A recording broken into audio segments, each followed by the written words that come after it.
Me jätkame taas sellel ilusal hommikul valimisstuudioga, meil on siin juba kombeks viimastel nädalatel kutsuda külla tõsiseid, vähem tõsiseid poliitikuid ja täna on meil hea meel tervitada Heidi Tammet. Tere hommikust, Heidi! No kuidagi väga üllatuslik on üleüldse see, et me leiame teid kandideerijate nimekirjast. Kust selline idee tuli või miks te üldse tahate kandideerida? Ma olen pikalt Soomes elanud ja mulle meeldis väga sealne inimesi väärtustav ja hooliv ühiskond ja loomulikult on ka seal probleeme, kuid nendega tegeletakse ühiselt, hoitakse oma riiki ja oma inimesi. Mul on tunne, et just Keskerakonna poliitika aitaks Eestis jõuda samasuguse sõbraliku ja toetava õhkkonnani. Oi, tundub, et tõesti laul läheb meil kohe siin eetris hommikul lahti, mis on ju ääretult tore ja südant soojendav, aga idee on hea, mismoodi te tegelikult reaalselt siis plaanite selle ühtse ja selle ilusa sõbralikuma ühiskonnani jõuda?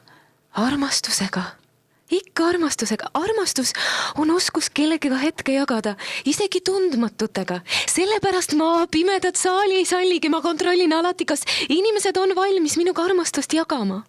Ma olen oma õpilastele olen ma ikka ütelnud, et armastust ei saa esitada agressiivselt, vaid dünaamiliselt. Armastust ei saa esitada käsirusikas, vaid just kutsuda inimesi oma sülle, avades oma emotsionaalsed väravad. Sest kõike, mis on tehtud armastusega, seda ei saagi kätte võtta, seda võib tunda. Armastus ei lähe mitte kunagi üle. Me suuname teda ühelt objektilt teisele ja see ei sünni ega sure. See on olemas nagu universum. Meie lihtsalt laename sealt osakese. Me elamegi selleks, et armastada. Nõudes vastu mitte midagi. Sest seda, mida tahad, pead esmajoones ise andma. Sellepärast ma seda kõike teengi. Ja, aga muidugi, ma saan aru, et rusikas näkku ei saa kellegile poliitikat näkku lüüa, aga vabandust, aga te olete küllaltki eakas ja valimised on ju Eestis üsna tõsine asi. Kuidas te üldse hakkama saate sellega siis? Kuraasi oli minul juba varjetee ajal ja niisugust lapsemeelset mängulusti, näiteks mulle meenub üks juhtum Helsingi bussijuhiga.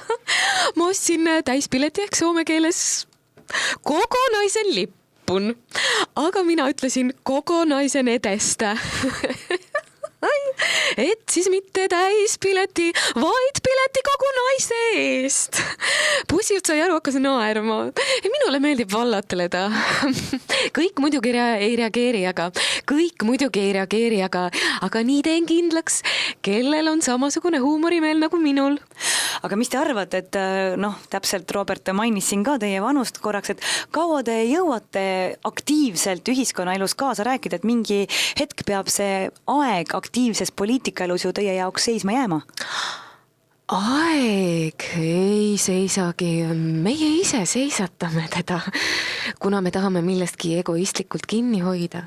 Meie hoiame kinni, aga aeg ei küsi, ta läheb ikka edasi. See ongi kõige hullem, kui tahad me millestki kramplikult kinni hoida, me kiindume, me hoiame siis kinni. Ma küll räägin nii, aga ma ei tea, kas ma ise seda võskan. Ma vaatan küll, et tassil on praegu sees, aga ära ma seda ei viska, panen ikka riiulisse tagasi. Ehkki tegelikult see on märk, et temast tuleks lahti lasta.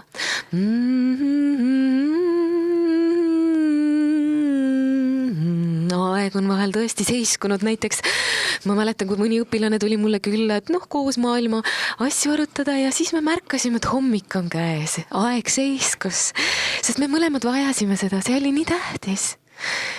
Ise sain samuti targemaks. Aga siiski on ju palju küsimusi õhus, näiteks te olete Keskerakonnas ja võib-olla jätkate ka Keskerakonna poliitikat. Kuidas te üldse Edgar Savisaarde suhtute? Teate, jätame selle poliitika, laulame parem.